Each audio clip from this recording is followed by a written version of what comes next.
It's not going to come as news when I say that we live in a disposable culture. When something doesn't work, our solution is to throw it away and replace it with something new. This is unfortunate in several ways, but it's also understandable. Usually it doesn't make any sense financially to try to repair almost anything. Scrap it, we're told. It's cheaper to get a new one. Many of the things we have cannot be repaired. They were designed to be thrown away when they break down. This used to be called planned obsolescence. It dominates the market today. It is accelerated. Stuff we buy now is outdated by the time we get out of the store. That's unfortunate because this practice creates a lot of junk.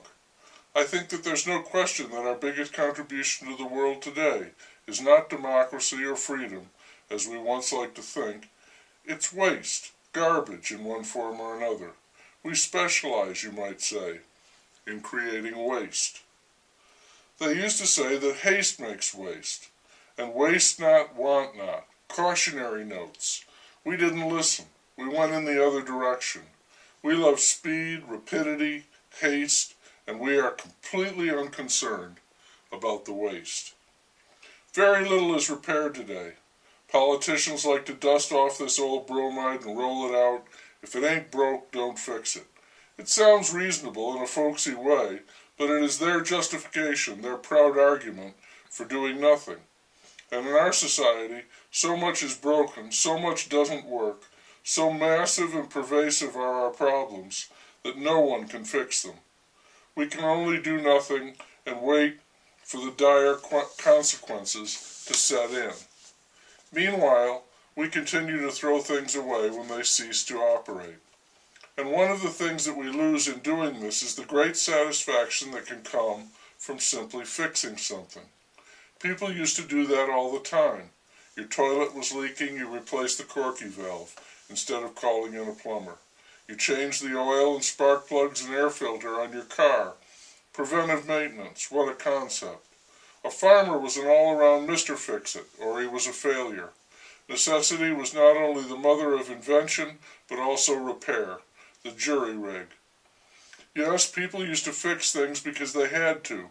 Now we just pitch stuff and buy more anew, because it's cheaper to do that, and therefore it's a given that everything is cheaply made. It's not built to last. I have a friend who had an old truck.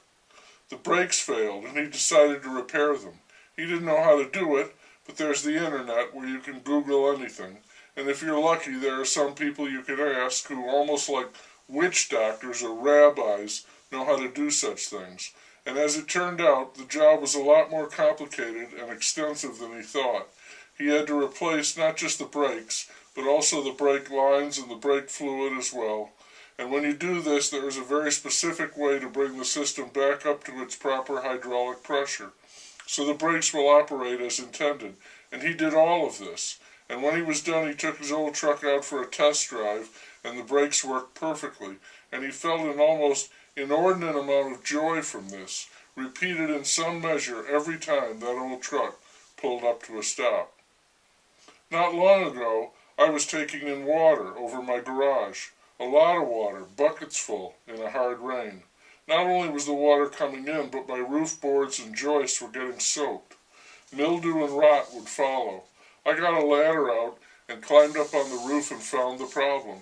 It was right at the bottom of the valley of a pitch of the roof, which explained why there was so much water, not just a leak. I tried to repair it then and there, but the next time it rained, water poured in. No luck. Because it takes more than luck. You have to address the situation and fix it. This was the lesson of a book I read many years ago, Zen and the Art of Motorcycle Maintenance, a bestseller and a difficult book, one I believe that many bought, but few read.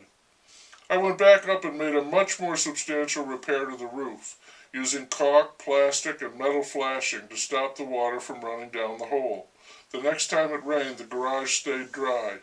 The spring rains have arrived. The garage is still dry. It's a small thing, but it's something I feel good about. Not all fixes are good. A drug addict needs a fix. When the outcome of a boxing match is predetermined, they say the fix is in. When companies engage in price fixing, that's against the law.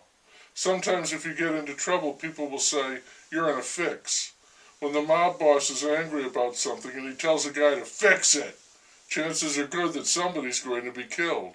But in general, I think fixing things makes you feel better about them as well as yourself. And it's too bad that we don't do it anymore.